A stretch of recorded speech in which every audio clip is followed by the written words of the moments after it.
What's up, guys? Paige Michelle. Now listen, there is healthy ego. There is healthy narcissism. It's a scale.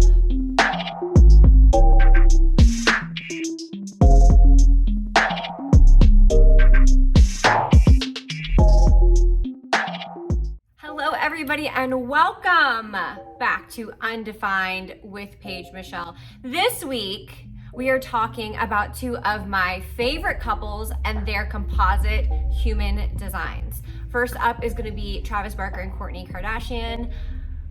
I gasped,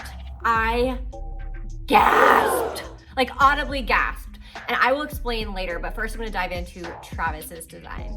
Travis is a self-projected projector, and you can see that in him always speaking out loud and kind of processing his feelings as he's speaking. He's getting the answers that he needs as he's speaking.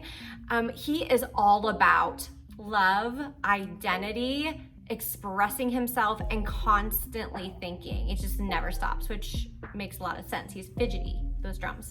What I find so appealing about him is that soft intensity, and I attribute that to his human design, his projector, enveloping softness, but also he's got that intensity, that Scorpio intensity, and the ability to kind of see through people and get straight to the matter. He's very open in every other area of his design, which means he's pretty vulnerable to trauma.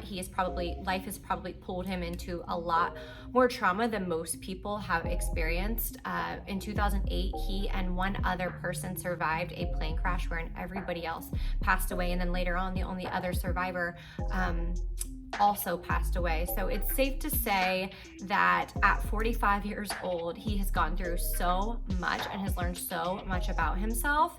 And I believe that that is why this relationship with Kourtney is able to survive based on what I'm getting ready to explain. Now, he is extremely vulnerable to his environment. He's extremely vulnerable to toxicity, toxins in general. So he needs to be really aware of what he's putting into his body, making sure he's putting the best things into his body, and he's surrounding himself with the best people. Toxic relationships are not only going to be like hard for him, they're going to be detrimental to his health, which is really interesting since we all know that Kourtney's known for her healthy eating and like unprocessed lifestyle. So I remember watching Meet the Barkers back in the day, and his relationship, not even necessarily his relationship with Shayna, but the way that he was so affectionate, just so loving.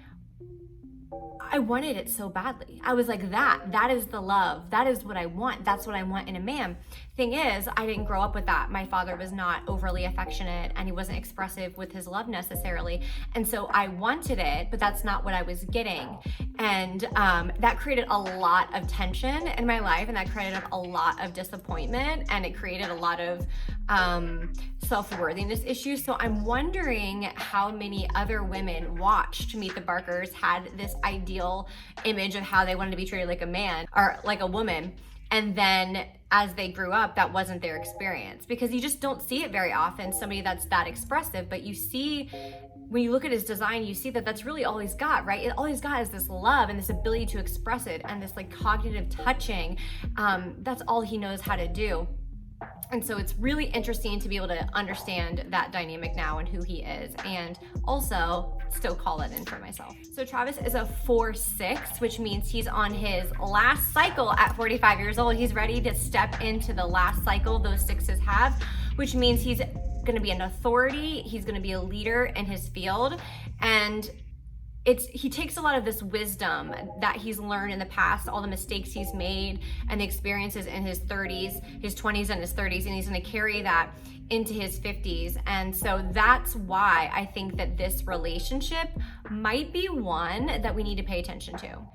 So Kourtney is a 5-1 pure generator with a wide split, which means she needs people. She needs people to be able to process, but she also has an open G center. So she needs people to be able to tap into that self-love, but also identity. That's why you have seen her adopt the style of whoever she's around, specifically whoever she's dating, the identity of whoever she's dating. So you're going to see her start dressing a little bit edgier. You're gonna see her act up. We've never seen Kourtney act up like this. You're going to see her act up because she's going to be absorbing so much of Travis's personality, his style, his identity, and kind of taking it on as her own and being a little bit of a chameleon, which is so fun to watch. It doesn't mean that she doesn't have an identity of herself. It just means that she's tasting his, trying it on, and at some point is going to realize what's her and what's not. What this also can mean is that she creates a lot of or she ends up in a lot of codependent relationships wherein maybe it isn't the healthiest thing for her, but she literally feels like she can't leave because she would lose herself.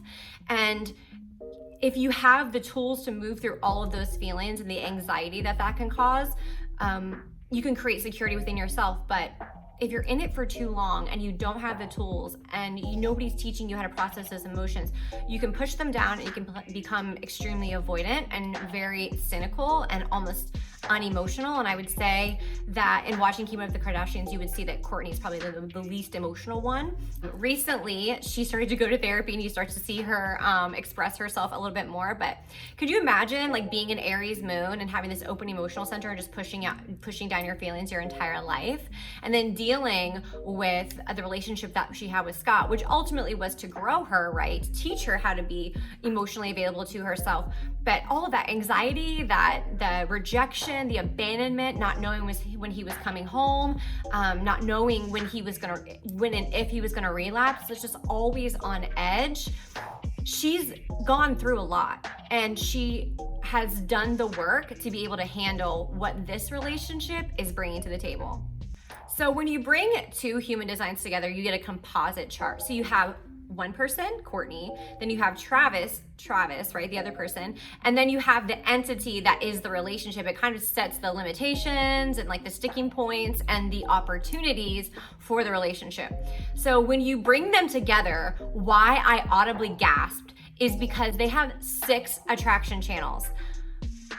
4 is a lot. Like, 4 is just, I personally have dealt with 4 and it is intense. So I can't even imagine what 6 feels like. And what an attraction channel is basically is that one person has one side of the electromagnetic pole and the other person has the other. So they're literally drawn together like magnets. So they're super attracted to each other, but also, attraction and repulsion are 2 sides of the same coin. So if they spend too much time together, it can be way too much, and it can lead to just a complete repulsion of each other, like get away from me. So it's gonna be very important for them to spend time apart and to not fall into their very patterned ways of codependency and enmeshment. I'm watching them, I'm loving them, I'm wet for them, I want that for myself, but I also realize that could really burn out, and that could also create a lot of emotional anxiety if they are not aware of what is going on.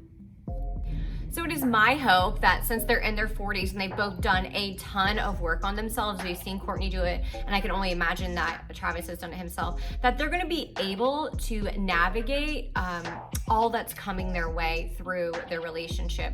When you bring them together, they have every single center defined except for the emotional center. They have that open, which tells me that emotions, emotional management, emotional availability for themselves and each other, and their ability to regulate their nervous systems and find security within themselves is going to be of the utmost importance, but also like that is the entire point of the relationship, to learn how to create emotional security within yourself, how to ride those waves, those emotional waves that they're going to get a ton of, and then be able to come together in a very secure way, in a non-codependent way, and grow as individuals and grow as a couple. Overall, these are 2 people that are having so much fun. They have so much chemistry and a lot of opportunity for emotional fulfillment and experiences. As long as they can avoid emotional enmeshment and codependency, this could really be for the rest of their lives. I could see them just having so much fun and having the best experiences for the rest of their lives. I'm super happy for them. Bennifer is back together, and I finally believe in love again. I don't know one millennial woman specifically that wasn't obsessed with Ben and Bennifer back in the day. I mean, and then when they ended, it's like, how? How? He was in the Jenny from the Block video. They did a 2020 special together. Like, she wrote a song, almost an entire album about him. How could they break up? But they did. What they said it was that they weren't trying to have a public relationship, and it happened anyway. They've got two like really charismatic and magnetic people coming together. They're beautiful, they're on the rise, and they're coming together. And yeah, it's the dream. It's the dream. And it turns out the constant media attention was a little bit too much for them. And when I say them, I mean mostly Ben. So not only do you have this constant media attention, Ben has an open heart. And so he was receiving a lot of energy from J-Lo on his own. But then you've got all of the overwhelming emotions and circumstances surrounding them. And he just was overwhelmed. So he's got an open heart. She's got a defined heart, which means that she is naturally giving and loving and charismatic and willful, and just you can't miss her, right? When she walks into a room, you can't miss her. And so those are all things he loved about her. But at the time, he's absorbing all of that, and he's not so sure in who he is and his value in the world, feeling quite honestly really insecure. His career was just getting started. I think there was probably a lot of like, what is she doing with me? I'm not really sure. And then you add the media on top of it, and it just was a storm. He got cold feet and he ended it. He has an open emotional center, and men who have open hearts tend to deal with their feelings with alcohol, especially when you have an open emotional center. Because of the effects that it has on the nervous system, it kind of numbs them out. And specifically, it's about worthiness issues with these men. And he has said that he has dealt with alcohol issues, which to me is absolutely no surprise. I can only assume that he has gone to therapy, he's done his work, and is feeling much more secure in himself. I mean, he's got an amazing career, he's got incredible children, he's got a supportive ex-wife, and it looks like he's out there doing his thing. I don't know if everybody caught the Raya video that he did that is circulating on TikTok, but he's looking good. He's really, really looking good. Not that he ever didn't, but like especially like Daddy Ben. Daddy Ben. Okay, we're here for Daddy Ben. So I'm sure that coming together, J-Lo breaking up with A-Rod, I'm sure they were both really excited. They complete each other basically when they come together, so it probably feels a lot like home. My sense is that they started to fall into old patterns, but because of the growth that they've experienced through these other relationships, that they're not experiencing them the same. That's the thing, guys. Like, we can still experience a certain pattern, but we don't experience it the same way because our perspective has shifted, our energy has shifted. It's been like 17 years. These are almost completely two different people. They have the same solid foundation, but they're not working with the same dramas and the same stories and the same traumas. My sense is that they both worked through it. And then what at the core brought them together can now really be potentialized.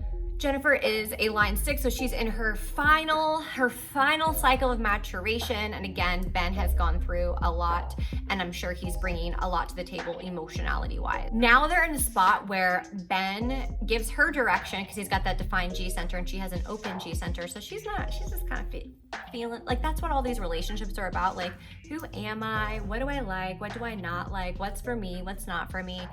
Where am I going? I don't really know. I'm just doing my thing. I'm living life. And Ben really brings that direction for her, you know, because he has that defined G center. But she's bringing this confidence to the table. She's bringing this confidence to the table, and finally, he is able to, because he's done all of his work in his heart, reflect the love that she's giving, like her pure just giving love back to her. I'm sure it's feeling so good for her. Very touch oriented, so I'm sure they're just really enjoying this alone time together and like catching up and feeling those like homey secure vibes and all the touching and just the catching up. It's delicious. Can you even imagine? genuinely believe that this could be it for them. She's learning that she needs clarity over time. She's not somebody, and that's like her biggest thing that she needed to learn, was to not rush into anything, and that the best things for her are going to require clarity over time. So she's learned that through all of her relationships and her career, and he has become stable and secure within himself. And I think, contrary to popular belief, that this one, like, they could really make it work this time. Quote me. Thank you so much for joining this week's episode. If you want to learn more about your human design, there's a link below to grab the vault, which teaches you all about your personal human design. We also have a course called Love Undefined, which is going to teach you about how your human design interacts with somebody else's human design, and how you can come to love yourself more and love each other and grow together and have the absolute best life. As I say, stay paid, laid, and personally developed. I'll see you next time.